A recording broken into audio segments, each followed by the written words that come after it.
Hey, Fresh Coast Gaming fans. Oscar and I have something super special for you today. This is our first official video for the Antares Initiative project, which is something that Warlord Games cooked up and kind of threw out there in the internet for adventurous gaming clubs to participate in. Basically, this is how it works. They're trying to drum up a lot of interest for their awesome new sci-fi war game, Beyond the Gates of Antares. So what they did was they posted a kind of a help wanted ad a few months ago for game clubs throughout the world to apply to actually help grow the game, help grow the community. They're looking for people who are going to write blog articles, post videos of battle reports, all kinds of stuff. In return, they're going to get your club started with several armies. So they needed 4 people who were going to be reliable and 4 people who were going to continually produce some content. So Jeremy, Will, Oscar, and I stepped up. Yeah. And we all said, yeah, sure, we'll be a part of it. We've all, Will and I actually have dabbled a little bit in Antares, but not too deeply. So this was a great opportunity for us.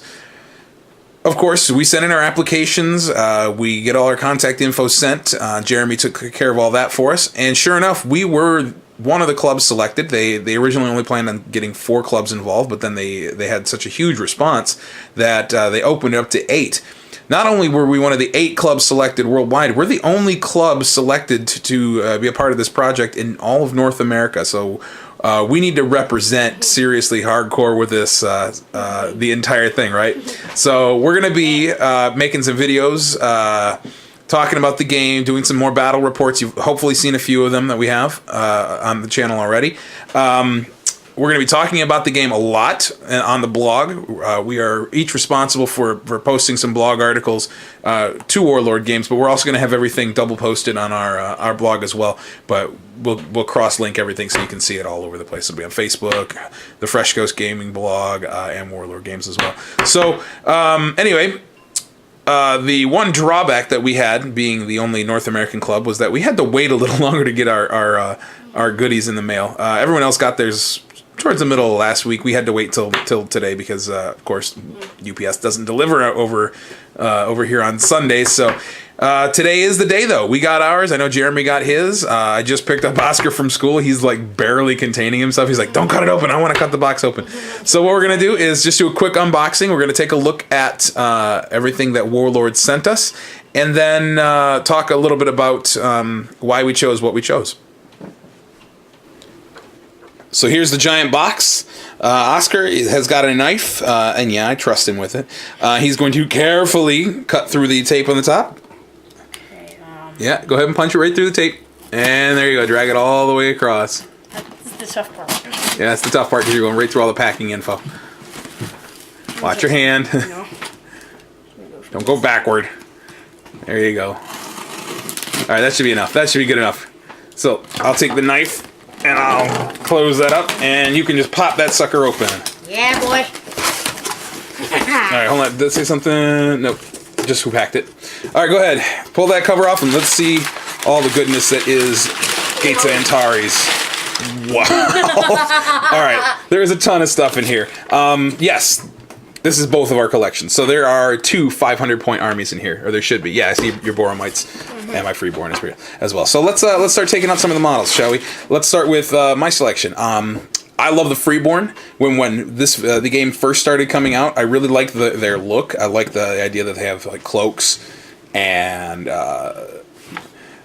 they looked to me the most like they belong straight out of Frank Herbert's Dune, which I'm a huge diehard fan of. So I figured I'm going to get a whole bunch of Freeborn stuff and play my super Fremen list. That was why I chose Freeborn. I'm writing some goofy fluff that's kind of taking that in a tongue-in-cheek way, instead of the whole mystical element of collecting spice or harvesting spice from Arrakis. I'm kind of thinking about playing my Freeborn as intergalactic drug dealers almost, but they're selling spice as if it was this wonder drug that expands consciousness and all kinds of goofy stuff. Anyway, I digress. So let's take a look at what we've got in the box. There are 3 squads of the Freeborn Ferals. These are kind of unarmored, lightly armed guys, but they have some really cool tricks up their sleeve. Like they basically have some genetic modifications that allow them to be fearless. They can be. You can take over their minds and tell them not to run away. It's pretty cool. And of course, jet bikes, because jet bikes are awesome. Freeborn Sky Raider squad. And then the last Freeborn model for me, I believe, yeah, that should be it for my set, is the Recon Attack Skimmer, which is the Striker Attack Skimmer. Gives me a little bit of heavy punch for some of those GAR players out there. So that kind of comes out to my 500 points. That is the actual. This is a package deal from Warlord. This is the 500 point Scout set that comes right off their website. I chose that because it's pretty much exactly what I wanted. I wanted hordes of ferals and some fast-moving attack crafts, and the Sky Raiders and the Striker are just too cool looking to pass up. So let's move over to Oscar's stuff. Oscar kind of had the same idea as I did, though. He chose. Go ahead, tell us what you chose, Oscar. Why'd you choose him? Boramites. Okay. Crabs. All right. He saw the Boramites and immediately fell in love with the idea that they're just rock people. I immediately thought of Gorons from Legend of Zelda. Okay, Gorons from Legend of Zelda. That's his inspiration. That also is going to kind of inspire his paint scheme. So I was showing him the models, and he was flipping out over the lava crabs. He just loves the idea of these little rock monsters running across the table and eating things. So that kind of inspired his selection as well. And when we started looking at what was available, again, the 500 point starter force was the perfect option for him. So he's got one Boramite work gang. These are guys with some close quarters weapons. Now the Boramites are traditionally miners. So all of their weaponry is really based on mining equipment, which is a pretty cool thing. It's kind of all been modified. Laser mining, yeah. I think some of the coolest models in the game right here, the Rock Rider squad. He's got some cavalry. They're on these giant lava crabs. They've got these electrode lances. Super cool looking. And then there are some resin hatchling swarms. Pretty cool. These are the little lava crabs. Baby lava crabs. We've got the dice. Something else. Oh, there's an extra lava crab right there. In a box. Single lava crab. Yep, and a mag light support weapon, kind of like a heavy machine gun emplacement. Pretty cool. Magnetic rifle. Nice. And then a couple boxes of lava crabs. Full-blown lava crabs in their controller. Lava mites in their controllers. So Oscar's army is kind of fast-moving and super tough, and the idea is that they're going to get right in your face and punch you as hard as you can. Contrary to mine, which are really lightly armored. Most of my guys don't have any armor, and they're also pretty quick though. Lightly armored, quick, and hoardy. Lots of guys on the table. So we have two really contrasting forces. It's going to make for some interesting battles. But that's not all they sent us. They wanted us to make sure we had everything we need to play the game. So take it away, kid. Tell us what's in this box. We have some dice sets, which are just colored. I don't know what the first. Yep. Gates of Antares uses mostly D10 for everything, but there are a few other dice in there. I think there's a D6. I think there's a D3 in there. Yeah. Is it? I know there's a D4. Yeah, there's a D3 in there also. Yeah, that's the D3. I think that's a D10, I want to say. Yep, they're D10s, D6. The D4 and the D3. Well, go ahead. We got some colored order dice. Yeah, this it follows the same mechanic as bolt action as far as order dice are concerned. So if you're familiar with bolt action, Gates of Antares is going to be a pretty easy transition, I think. There are a lot of subtle differences in the way the game plays and some of the rules. Obviously, using D10s instead of D6s is one, but the order mechanic is exactly the same. Now, Oscar has told me he likes the blue dice more than the gray. That's fine with me. He can keep them. I've also got a set of green ones for my paratroopers. For armies. Yeah, they're not specific for armies. You're going to see most people use the blue for the Freeborn and the gray for the Boramites. But you know what? I like the gray. And like I said, I've got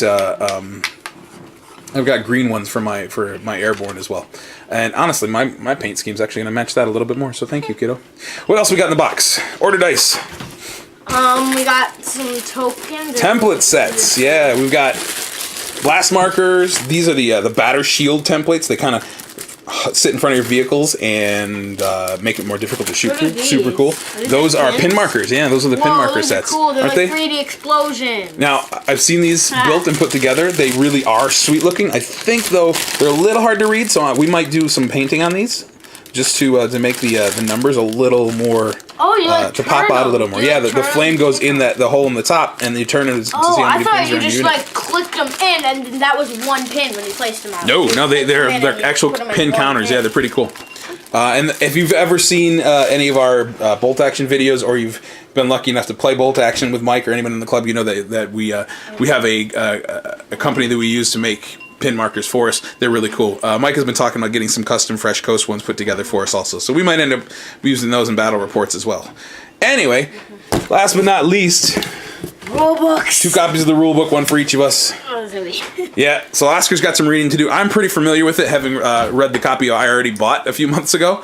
But he's got some bedtime reading, little light bedtime reading. I do know some things from bolt action because I've played like smaller games of that. But and you've seen me play a kind of a demo game of Gates of Antares with Mike too. So really paying attention. Yeah, I know you weren't paying attention, but you are this time. So, as one of the cool things about this project is, of course, getting to have my son involved with this. So, Oscar's going to be 10 in a couple months. We wanted to get the perspective of a young, upcoming gamer. And you guys have seen him in battle reports. You know I don't pull punches with him, and he doesn't pull any punches with me. So, he's looking forward to munching on my freeborn with his lava mites. But I have told him he's responsible for painting 100% of this army. Now, he's done a few units before, he's done some models individually, but nothing to this scale. So he's kind of a little nervous about that, but I think he'll be just fine. I'm not nervous, You're not nervous? All right. They look simple to build. Oh, yeah, they're usually 1 or 2 part metal kits. They are pretty easy to build. Simple color scheme. Oh yeah, and we've already kind of got color schemes selected for both of ours. Like I said, mine are really Dune inspired. They're gonna. I want my guys to kind of look like Fremen, even though the planet we're attacking is an ice planet. That's gonna match the realm of battle board that I've built and a lot of the terrain that I've been putting together with this game in mind. But I really can't let go of the whole Fremen idea. I might change the color of their cloaks, but they're still gonna be wearing like still suits. So I'm excited about that. Cloaks, like white. Yeah, I might go instead of the kind of khaki looking cloaks that I had for the desert. They might be white cloaks to match that. So black still suit, white cloak. That might look pretty cool too. Anyway, Oscar's kind of got his earthy looking scheme already picked out for those as well. Light brownish. Yeah, light brownish. We're gonna experiment with some dry brushing, maybe some highlighting on the kind of the rockiness on their back. Yeah, and he wants to go for a black and yellow look, kind of like this, but I think with a little bit more pronounced yellow, just to kind of reflect like a DeWalt drill. Just to show off that they're using tools as weapons. And like some orange, like for lava on the lava. Yeah, we're gonna. Well, yeah, the lava. Obviously like where their mouths are and whatnot. That'd be pretty cool too. And we're gonna be playing with some custom basing, using some water effect to make it look like cracked ice and things like that. So yeah, we got a lot of cool stuff planned for this. So look forward to seeing blog posts on the blog page, Facebook as well. If you're not following either of those, I'm gonna have links just below the description for this video to both the blog and the Facebook page. Like us on Facebook, hit us up if you're in the area, comment about Gates of Antares if you're getting into it or thinking about getting into it, ask your questions, let us know. I'll also have a link to Warlord's page as well, so you can check out their site directly. And once we start getting the articles we've written for this project, I will link those as well to the videos and our blogs. So lots of cross-linking going back and forth. I know Jeremy and Will are going to be working on their own projects too. Because we kind of live a little farther away from each other, getting together is going to be kind of a more like a once a month thing, but Oz and I are going to be able to play a lot. And actually Will and Jeremy don't live too far from each other, so they should be able to play a couple times a month too. We can like go to our store in the pier. Yeah, we could do that too. Or just play it. Yep. And we're actually talking about getting together next weekend, now that I think of it. Yeah. So that'd be pretty cool. By then we will definitely have everything put together. These are pretty easy kits to work with. Probably get these all done today. Yeah, I don't doubt we could. We probably could. But you got a lot of housework to do because we didn't do anything yesterday. Football opening day. I just sat on the couch and watched my fantasy team scroll by. I had a friend over like half the day. So that's it. Thanks for watching this. Stay tuned for a whole lot more Gates of Antares stuff.